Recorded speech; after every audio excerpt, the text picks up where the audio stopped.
Hi, Fiends. Thanks for joining me on DonnaJean's Coffee House of Horror. I'm pretty excited about the interview we have today, and I think you will too. I'm going to talk to Justin Martin, I'm going to talk to Rick Jermain, and I'm going to talk to Chris Rhydings, and we're going to be talking about Crackcoon.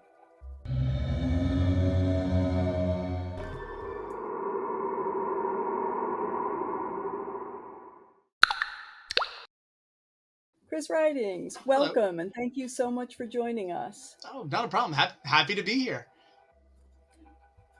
So you play Otis Correct. in the upcoming film Crackcoon, and you've been around the block with indie films. You've been in Bloody Summer Camp and Shriek Show, to name a few. Mm-hmm. And thank you for joining us for this one. This is very exciting since we do have a premiere coming up. Yes, I'm excited for the premiere as well. Crackcoon has its world premiere on Saturday, May 25th at Crackcoon Campout, a two-part horror comedy event. Yes, right. We got two films, a Friday and a Saturday going. Very, very cool. And Crackcoon will be the Friday. I'm sorry, I said that wrong. Saturday, Sunday. Okay. Let me correct myself. So Crackcoon will be Saturday. Yes. And can you give us a hint without totally killing the story for people, what it's about? Sure. Just as a broad, let's say a broad scattershot, we have some special crack. It's a little different than the average crack that someone could pertainly get. It's not my particular thing of choice, but if you were to get it, it would be different than the average crack that you would find. So this gives a new definition to the crackheads, the people that will be. Yes. They talk about it in the trailer, which you can find on YouTube. I believe it's called acid mine drainage is the name of the crack, or at least its own special name. In the trailer, you see that our two drug dealers, or maybe drug dealer and friend, depending on how you look at it, they are chased by the cops for a hot second. They throw the super crack out the window, and your friendly neighborhood raccoon finds it, and shenanigans. This is all Brad Twig's brainchild. We talked some ideas here and there. We were filming Crackcoon, and I did pitch one that I hope maybe one day we'll do. Creature from the Crack Lagoon. I liked that title. But overall, all these are his brainchild. But if you look, there's a couple. I guess the crackology is kind of listed on IMDb, where we're looking at Crackcoon, Crocodile, Crack Squatch, and an upcoming film, Crackula, where I'm involved in that one. And it can just go on too. Yeah, anything that gets the mind tingling and your mouth smiling, I find it interesting enough. That works though, because we certainly need more laughter. Oh yeah. In this world right now. Exactly. So that really works. Like, I like horror movies, but I also want to giggle when I watch a movie. So if it's just completely depressing horror movie, I don't tend to enjoy it that much. But if you can I like the ups and downs, roller coaster style. Give me a couple giggles, maybe go at something, and you'll probably tie me in on your movie. A little bit more of Behind the Mask, The Rise of Leslie Vernon, and the laughter, and a little less of solely only just slashing, right? Exactly. Like Reanimator, I love Reanimator, even though there's a couple questionable scenes in that one I'm not a big fan of these days. But like the tonality of it, where there's some gore, but then you just have these great comedic moments, like cat dead details later and things like that. That seems to be a thing. And I'm happy about it, because some of my favorite films are the horror comedy films, like Leslie Vernon. And to throw this out, and I know everybody in the world is talking about it, but even Terrifier, which has horrific gore, also has its moments of, like The Sunglasses, It's moments where you have to laugh in spite of yourself. So being able to kind of bring them together, Exactly. just not even, the gore to that degree, but the horror and the comedy is a beautiful thing. Exactly. If it's just all blood, guts, it's overexposure. You're gonna get numb as you watch it. But I feel like if you have those moments to break the tension, you're gonna appreciate those gory moments more. But then there's the levity might also work for those people that first instance into horror, like those baby horrors. Like, oh, this is not your first. You're coming into this genre. Well, you're probably not going to see 90 to 120 minutes of just blood splatter. You got to get that other buy-in. Yeah, yeah. But like a Cabin in the Woods and Yeah. things with just, yeah, you got that touch of humor. So I think you're coming into this with an audience that's really looking forward to it. Mm-hmm. Yeah, I think if you dig that like bloody type stuff, but you're happy to have a couple giggles in there, and you're not going to take yourself too seriously, this is going to be a movie for you. Now, the premiere being on May 25th, what should we expect at the world premiere, and where will it be located? So it's in Maryland at the State Theater of Havre de Grace. It's going to be there. It's from my understanding, a nice theater. I've looked at the pictures. It looks very pretty, and I'm excited to go. My understanding, Brad Twigg has gotten some like other imagery things that'll go up there, and it should be a lot of fun. Beautiful. Now, what's your role in the film? Oh, so I'm someone who doesn't like our main drug dealer, Danny, and I hang out with Rick's character in another, and we sample the product a bit, and some shenanigans happen, and I don't want to say too much because, well, that would be a little spoilerage, but let's say I have some giggles with watching the scene. So if people want to follow you and see what you're going to be doing next, how would they do that? What would your social media be? Okay. So if some of my upcoming things, where I'm going to be talking about, I got Heavy Duty Man and Head on the Writer's Block. Those are two films that are shared with my production company, Hit List Video. So if you want to follow what I'm doing, it's usually going to be involved with Hit List Video, which you can find on Facebook, Twitch, YouTube, things like that. I put some indie film content on the YouTube, as well as some gaming content as well. I feel like it follows in the vein of the horror, so I feel like it's not like I'm going like here's a Minecraft video, but it's like it's Blood on the Clock Tower. It's a social deduction game about you have people kind of trying to manipulate each other, and they're killing each other throughout the game, and the demon is the ideally the last one standing if the evil team wins. Or the town has raised up with their pitchforks and killed the demon. So I feel like it follows that horror vein. But if you watch the videos on my YouTube on that, I'm lying to a lot of people and being deceivious or trying to solve the mystery of who's killing the other players. It sounds promising. Yeah. So you guys can follow Hit List Video. Yes, please. And see what Chris is up to. Thank you. And we're going to bring on Rick Jermain. And Rick is not only a producer, an actor, a drummer, a cat lover, therefore an awesome human being. He plays Chaz in Crackcoon. And Rick was also in Bloody Summer Camp, The Legend of Crickfoot. Her name was Krista, to name a few. And welcome to Rick. Denny has got something a little extra special for you two tonight. What the fuck you talking about? Bro, I'm talking about the latest thing to hit town. Acid mine drainage. Come on, man, it's my turn. Come on, man. No! What you're seeing is the effects of a designer so-called street drug. Tonight is going to be the most epic night of our lives, man. Hey! Hey! Hello, how are you? Good. How are you doing, Rick? Good, nice to see you. Good to see you, too. Thanks for having me.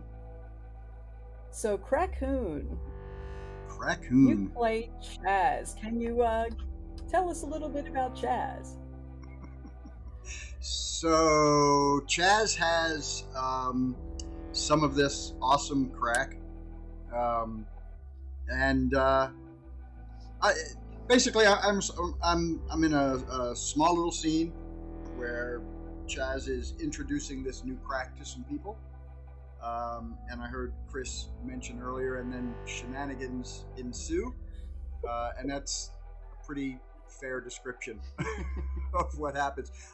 I literally can't talk about any of it without spoiling it, because it's a short, tight little scene.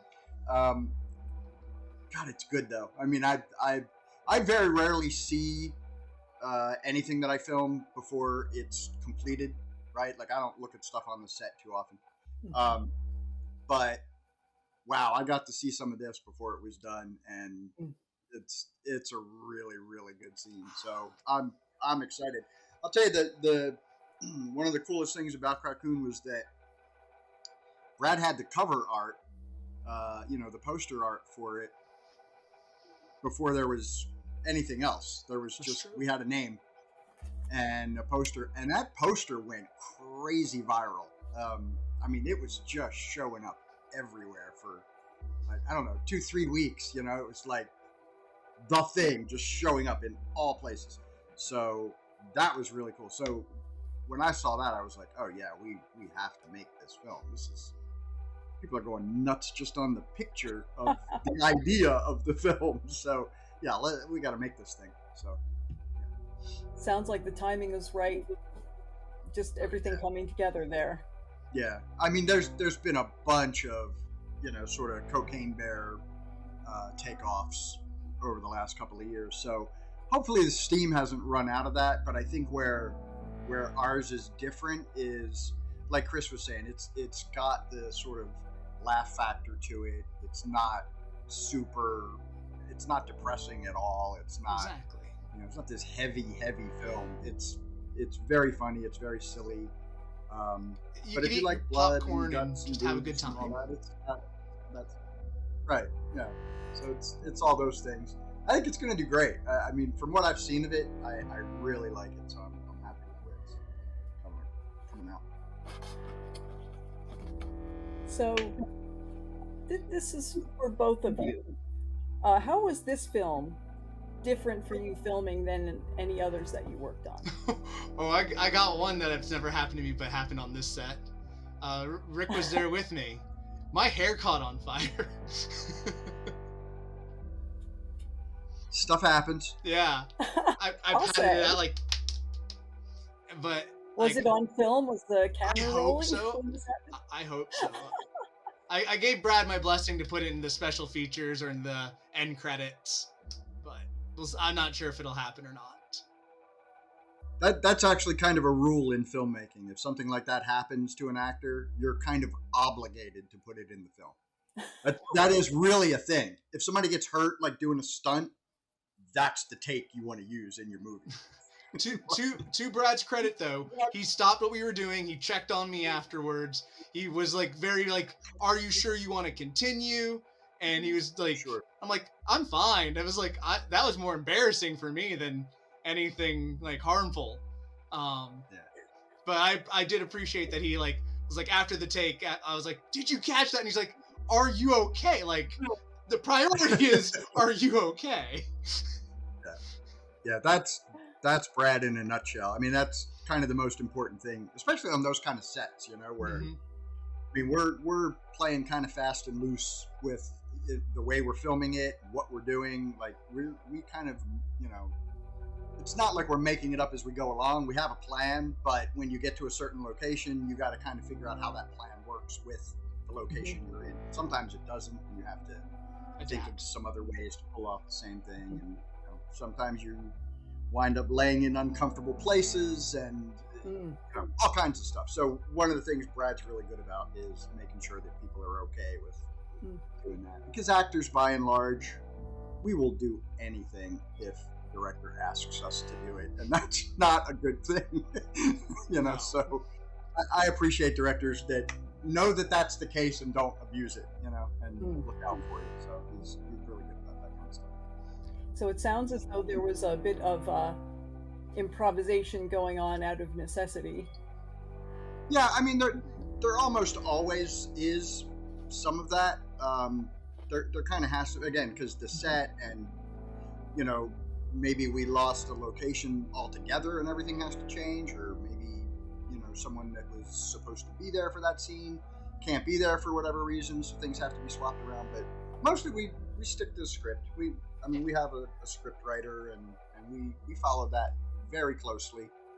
But we also try to make each other laugh and, you know, mess up takes on purpose sometimes just to be silly. I know I do it just to keep things light. I'll say something that, you know, nobody's expecting to hear. Okay, so we're not wasting film though, right? Because it's all digital. So yeah, I mean, you had some creative costuming for this one. I've never seen your costuming in this film. I've never seen you wear in another film. Would that be an accurate statement? Are you referring to the braids? Yes, and the shininess of some of your clothes. Yes. So we had Leslie Monk, who does. She's done makeup on a bunch of Fuzzy Monkey stuff. She's really good. And I showed up to her house on the day we were filming at about, I don't know, 9 o'clock in the morning, and I said, "Hi, can you do cornrows?" And she was like, "Yeah." And so she did cornrows with all of this. Oh my goodness. It took a while. I think I was there till about 11, maybe 11:30, something like that. And she did a great job. It held all day, so that's good, because my hair doesn't tend to hold anything. But yeah, she spent like 2 hours doing cornrows. That was my only thing. When Brad told me how he wanted my character to be, I was like, okay, well, my only thing is I want to have cornrows. So can you make that happen? And so he called Leslie, and she was like, I guess. So she did it. Yeah, she's great. I love Leslie. In the trailer that rolled right before you came on, they showed you with the cornrows, and I was actually thinking it was a wig. Nope, that was 2 hours in Leslie's chair is what that was. It was fun though. It was fun. We had, what was really great is like we had a really good talk during those 2 hours, you know, because there's nothing else to do. So it was nice to catch up with her. I hadn't seen her. Well, that was a perfect plan to spend a little bit of time just catching up, getting your hair done. Yeah, and I like to, you know, change things up. You know, all this hair is probably going to go away pretty soon. And I'm tired of looking at it on film. So it's always the same. It's always just a long ass ponytail. So I think I've got a couple of more films I got to finish up that I've already done with the ponytail. So I got to keep it for a little while longer. But once I can find that window where I don't have any more to film with it, it's going. Now, you have long hair in Serious Profession, if I recall. So. Oh yeah, and now it's 3 years longer than it was in Serious Profession. Yeah, I play Rick's kid in Serious Profession. Oh my gosh, I forgot about that. Oh, right. I did an interview with you guys about Serious Profession 1,000,000 years ago or 3. Yeah. But... Well, Serious Profession, I just wrapped the sound mix on it. It, in my opinion, is really coming together now that it has a music track to it, and you can hear what everybody's saying clearly, and it's, you know, it's got some momentum now. So I'm really, really liking the end result. I can't wait for people to see it. They've been waiting a long time. We had a lot of backers. Nobody's come and said, "Oh, I'm not," you know, nobody's mad. They get what's happening. We ran into some problems right after initial production, but we've managed to work our way through them. And so, yeah, I think we're super, super close to releasing it, and I'm very excited about that. Yeah. Well, we might have to do this again and talk about a world premiere for it, right? Ooh. Yeah. That'd be fun. So, Rick, how could people follow you if they want to find out what you're doing? What's your social media? You know, I'm very limited on the social media. You can just find me by my name on Facebook, and other than that, I don't really do the Instagram or the whatever all those other ones are, TikTok, and I watch them, but I don't do any of that stuff. I'm a little relieved I can't find my way around them. So Yeah, it's a lot of work, man. It's a lot of work to keep up with that stuff. So I don't, and I know that's probably to my detriment. I probably should publicize more. That's what people tell me about Instagram. Like they keep saying like that I need to be on it and do more and be like promote myself on it. And I'm like, I just don't like the formatting, and it's really just awkward for me. I'd much rather just use Facebook or like. Honestly, I just feel weird promoting. I'm just not a promoting kind of guy. I'm like, hey, if you want to see my stuff, you'll find it. I'll mention it, but I'm not one of those people that goes out and, posts every day. And I got nothing against people that do that. That's great. If I had the stamina to do that every day, I would do it, but I just don't. So, yeah, so I should be better at it. But yeah, I'm on Facebook and my stuff's wide open, so anybody can hit me up and see what I'm up to. Okay, I'm going to take this opportunity and introduce Justin Martin. Hey! Oh my god. Oh my god, Danny, I'm pulling this over. What are we gonna do? Be careful out there today. I will. It's not like anything major is going to happen. It never does. I need you to give the sheriff a call. We got 2 dead bodies up here on the mountain. I don't know. Maybe a bear or a mountain lion? I'm not sure. I am telling you, it's a killer raccoon, okay? It's a killer raccoon, okay? My God.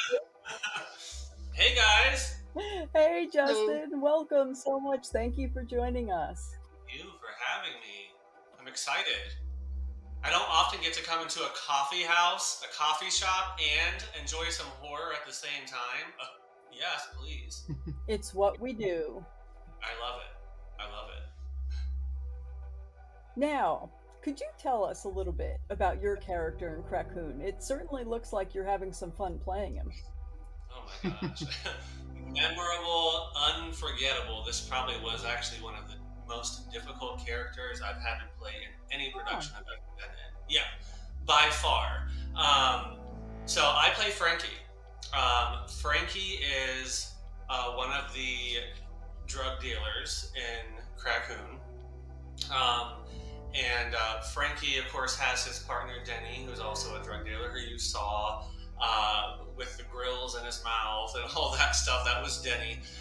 So yeah, we're on a mission together to deliver some of the goods to some young adults who are in need, and they're just trying to enjoy their vacation. That's all they want, but they get a little bit more than what they expected. So yeah, it sounds like it for sure.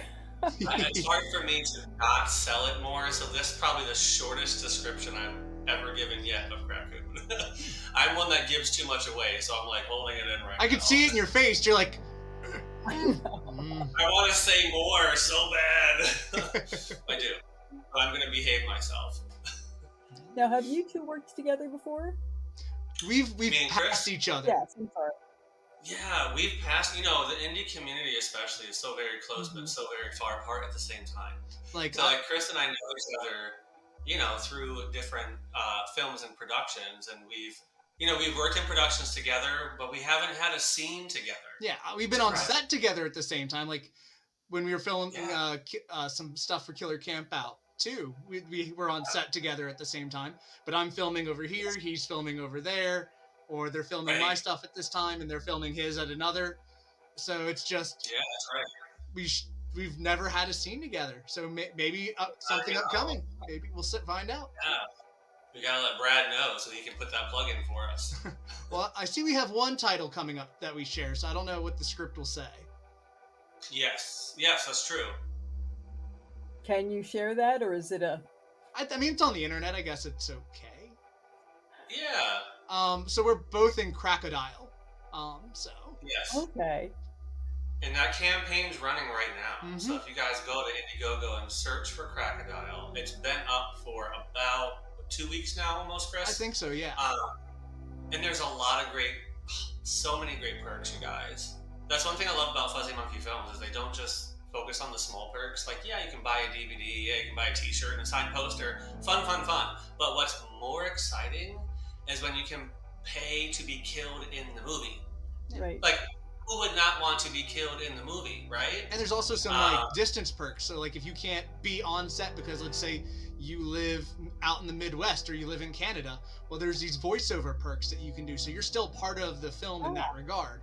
Or like get your picture in the film is a common one as well. But I like those as well just because you might not be able to afford to come to the East Coast to film, but you could still be part of the movie in a different way. Yeah, we cater to like all different audiences across the U.S. So 100%. Yeah, I'm looking forward to Crocodile. So that's going to be Frankie. Well, without giving out too much, but either way, that's going to be the part 2, if you will, to Crackcoon. Yeah. So Frankie's making his return in Crocodile. So obviously a much bigger beast than what I had to deal with before.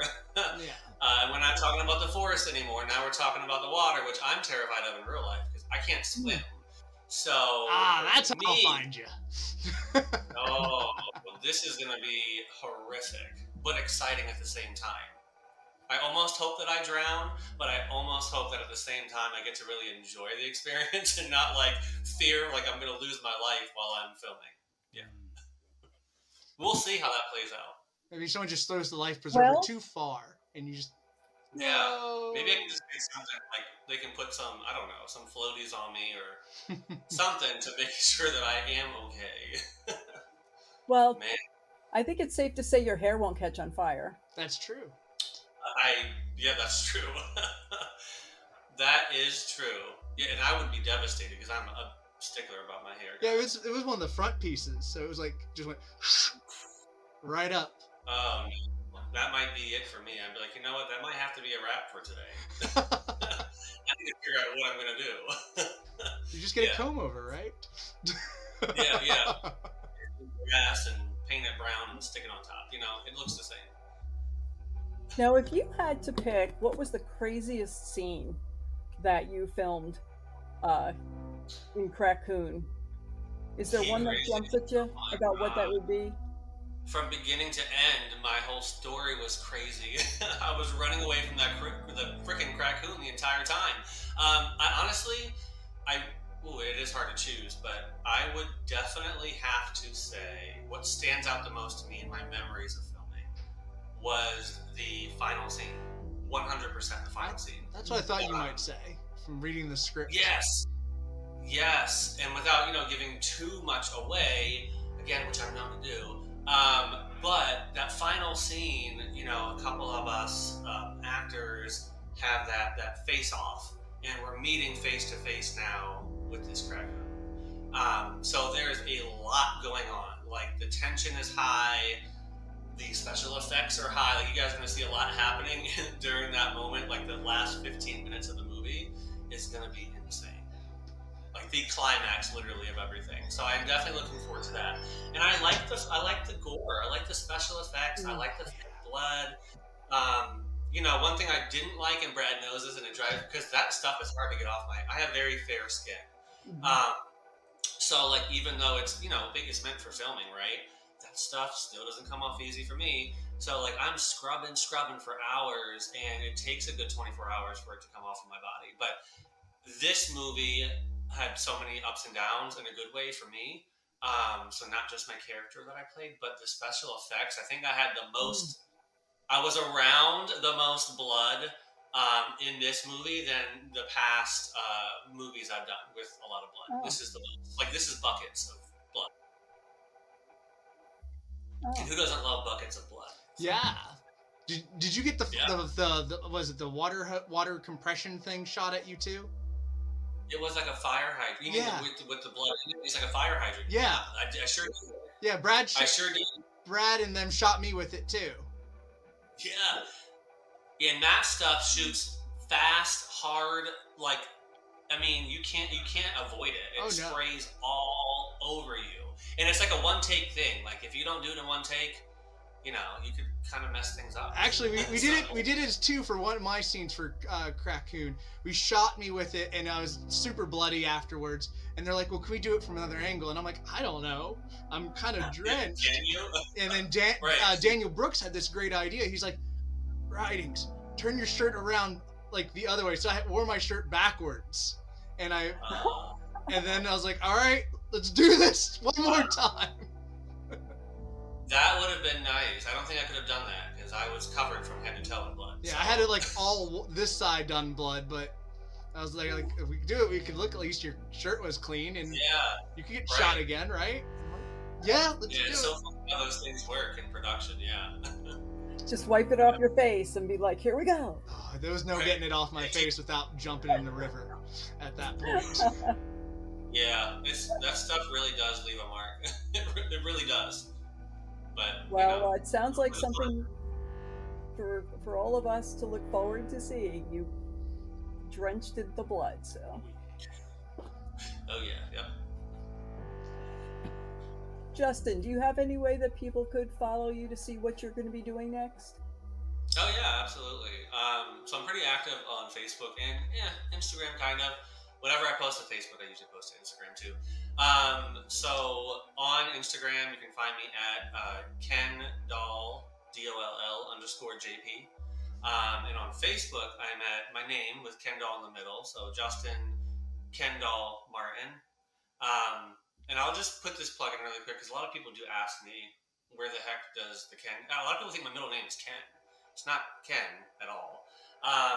But I took that name when I was 19 years old and kept it. No, 20 years old-ish, and kept it ever since. I used to teach for a modeling agency based in New York and DC. So I taught modeling classes to young adults and teenagers, like workshops, and how to walk on the runway, how to pose, and do etiquette for any type of modeling that somebody may be interested in doing. Let me get them signed to agencies and all that stuff. So my younger classes, who were like between the age of 16 to 20, they all called me Ken because they said I looked like a live Ken doll Barbie. So I kept that name and literally put it across my social media. I was like, well, now I'm Ken because for many years, 6 years, I taught modeling and I was called Ken, which I love. So yeah, I wear many hats, but you can find me on both platforms, and definitely stay tuned for part 2 of the series. So Crocodile's coming up next. We start filming in August. Great.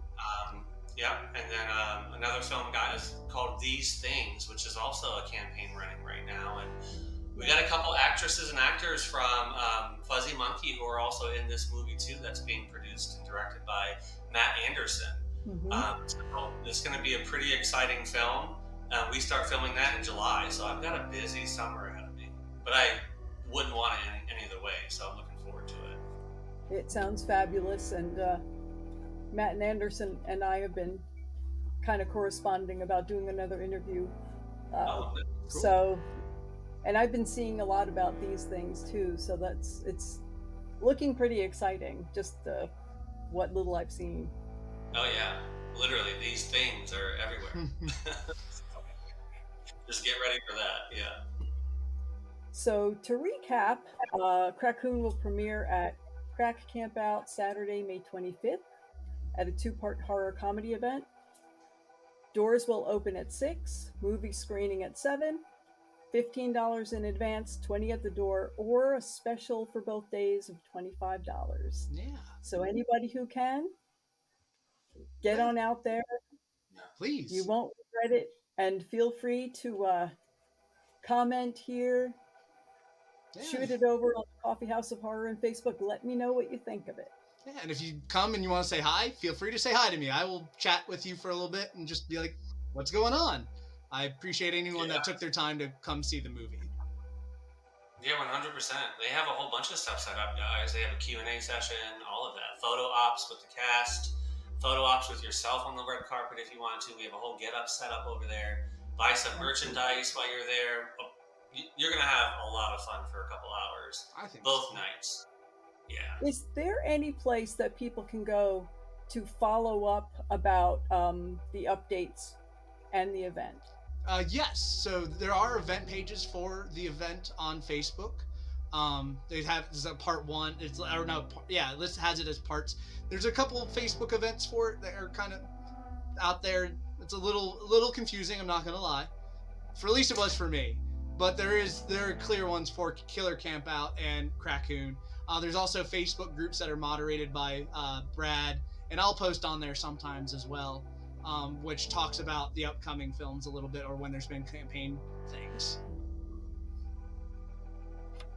Thank you so much.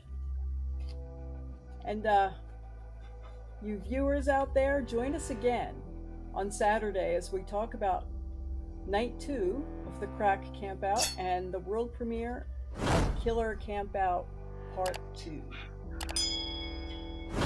See you there. See you guys. Thank you.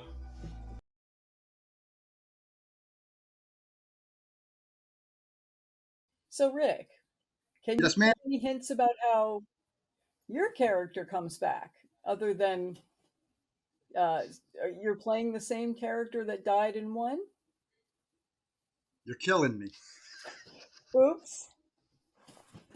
Okay. Never mind. You're killing me. We talked about this 2 hours ago. It's okay. It's okay. You can cut this, right? If not, then I don't care. I mean, we can put it out there. I really don't. Brad said you could Yes, talk. I'm returning in Killer Campout 2. Brad said you could talk about it. I'm just saying.